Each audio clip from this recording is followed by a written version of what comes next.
Hello, great brethren. As per promise, I told you I was going to do it. Let's get through it. And we're doing a video on Easter, okay?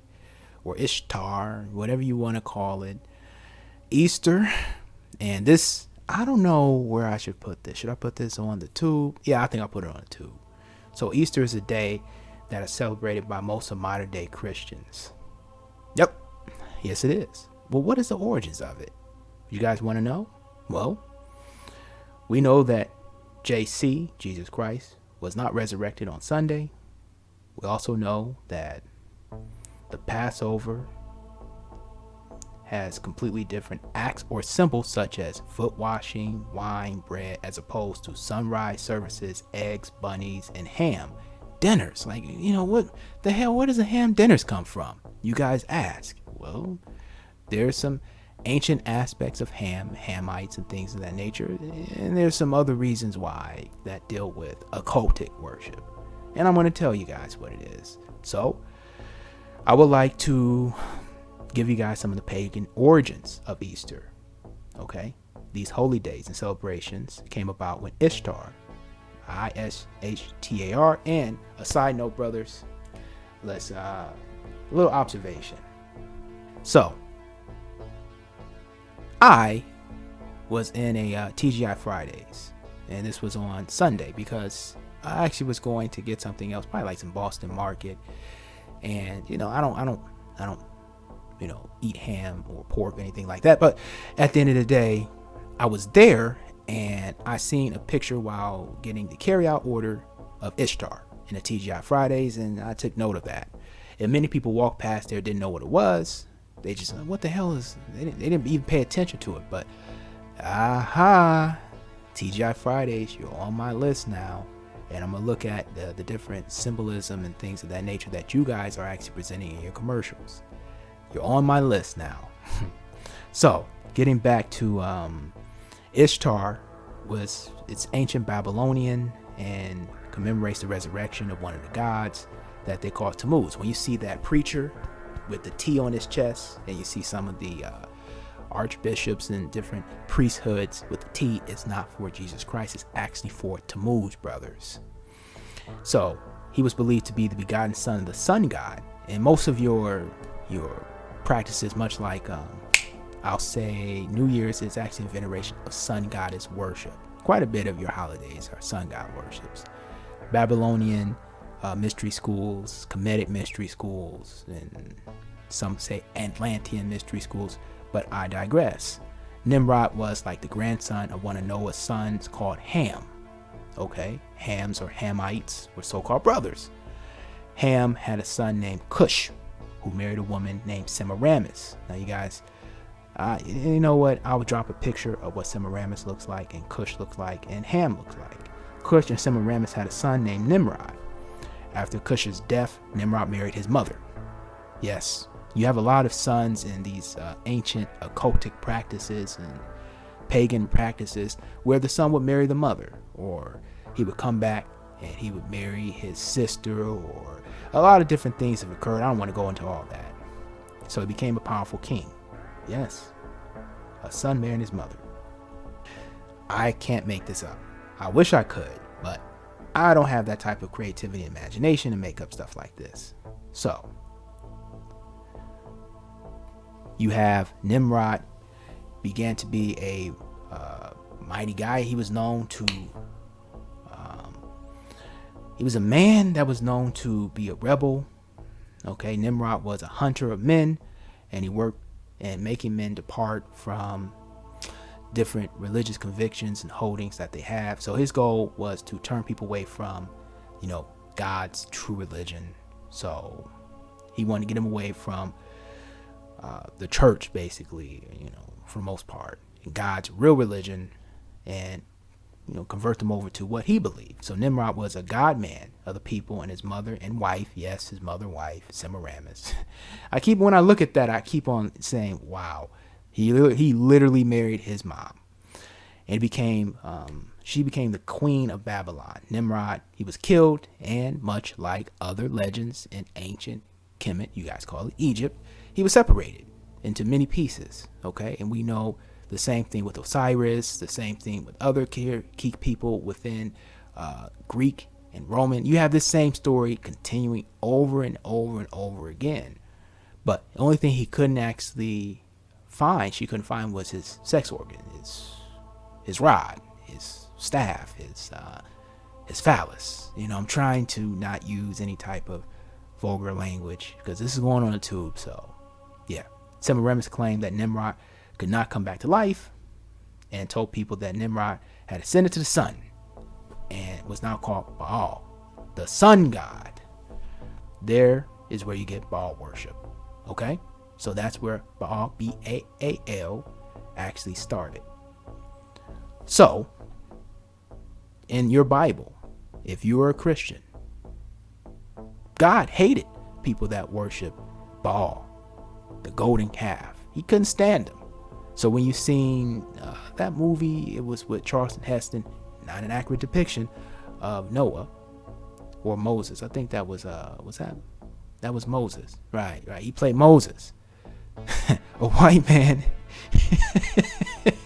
It's not an accurate depiction if you actually look in the Bible and see the depiction of the Egyptians, Paul or Saul, and how some of the ancient disciples were mistaken for Egyptians. And if you actually have some inkling of intelligence, just go look at different depictions of what the ancient Phoenicians, Egyptians, or Committans, and other tribes actually looked like from the area, and they did not look like Charlton Heston. But when he came down from that big mountaintop with the 10 Commandments, right?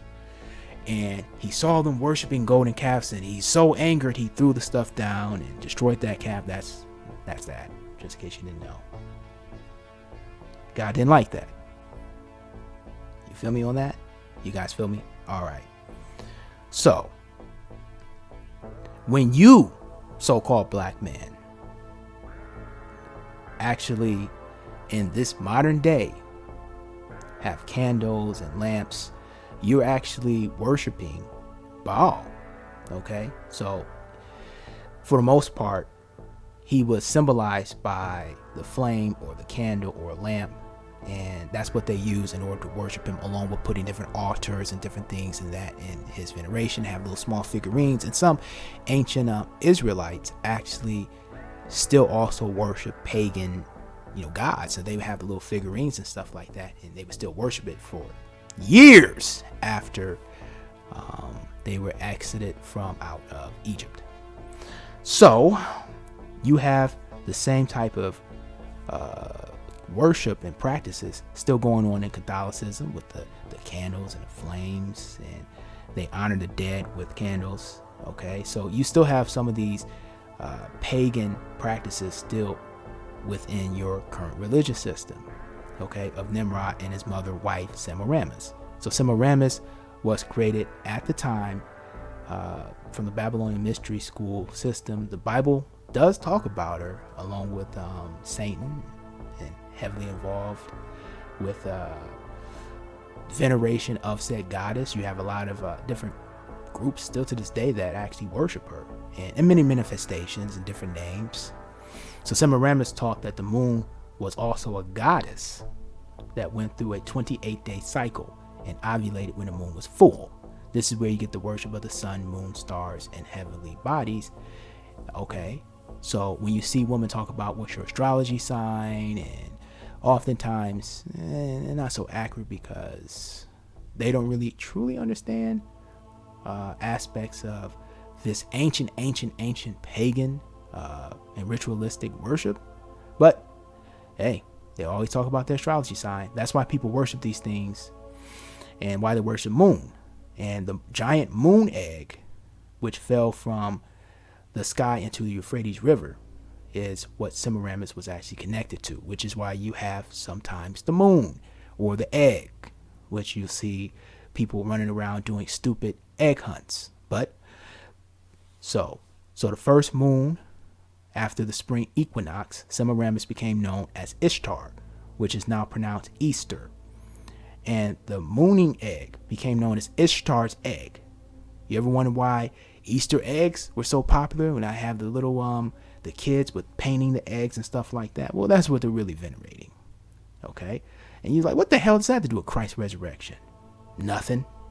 It has nothing to do with his resurrection at all, bros. It's all about venerating Ishtar and other gods. Okay? So this practice started generations after the flood. And Nimrod and his mother wife, I keep on saying that's really weird, Semiramis, with the help of, the great deceiver, Satan. They're pushing these different pagan religions and practices to this day. Okay, so you're really sun god worshiping. And her son, Tammuz, loved rabbits. Okay, so Semiramis, she actually got pregnant. She got knocked up.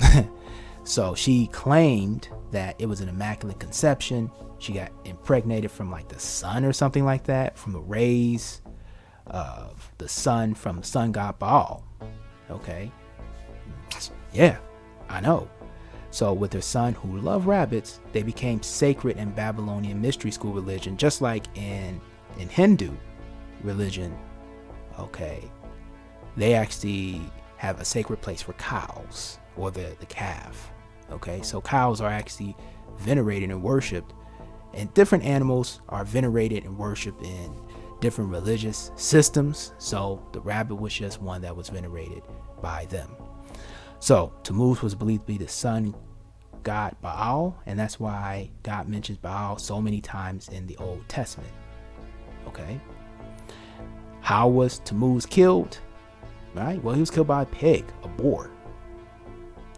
There you go.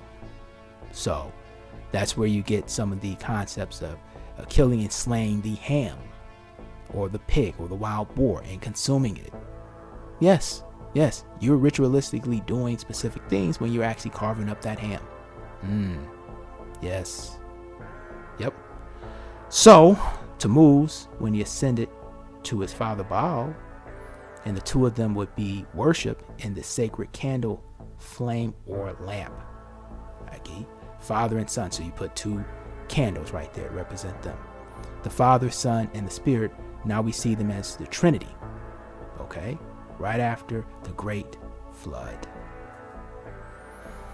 So, your religion is worshiping a lot of pagan, ancient, ritualistic rites. So Tammuz, he got murked by a pig, a wild pig. Some of his blood fell on the stump of an evergreen tree, and the stump grew magically into the new tree overnight. Now, with Tammuz, in certain cultures, he is represented as the fig tree, some as the evergreen, and we go with Tammuz with the whole evergreen tree with Christmas. Okay, we discussed that. All right, but that was in videos long ago. So it really just depends on what that culture actually venerates, and really what's in that culture, topography wise, environment wise. They will change up specific elements and aspects. Like some worship different gods and goddesses with palm trees. Okay, because palm trees are really from the Mediterranean, and they brought palm trees over to United States, specifically in southern areas and California. They're not indigenous to the Americas, just in case you guys didn't know that. So for the most part, and some cultures represent different gods and goddesses with fig trees. Okay, so palm trees, fig trees, evergreens. You have oak with specific Wicca practices. They love oak. Okay, so you'll see a lot of cities with oak trees and groves. Specifically your Ivy League schools, they have groves with different trees that they hold true and venerate to their gods and things of that nature. So for the most part, your Easter, I'm going off on a tangent, your Eastern celebration is really in celebration of Ishtar. Okay, and when you're consuming that pig, carving it up, you're really taking on the energy of the wild boar that killed Tammuz. All right, and it's really sun worship. So there you go. Hopefully this actually explains a few things. And I'm sorry I didn't get this video out on Easter. I flat out forgot it was Easter. I did not know it was Easter. I didn't know until I went to TGIF Fridays because I've been ordering my food at home and it's been delivered, as I've been in stores in a while. So that's on me, bros. I'm sorry about that. Hopefully this explains a few things. I'll try to put some pictures and stuff up in this video so you guys can get a full description, a breakdown of what it is. All right.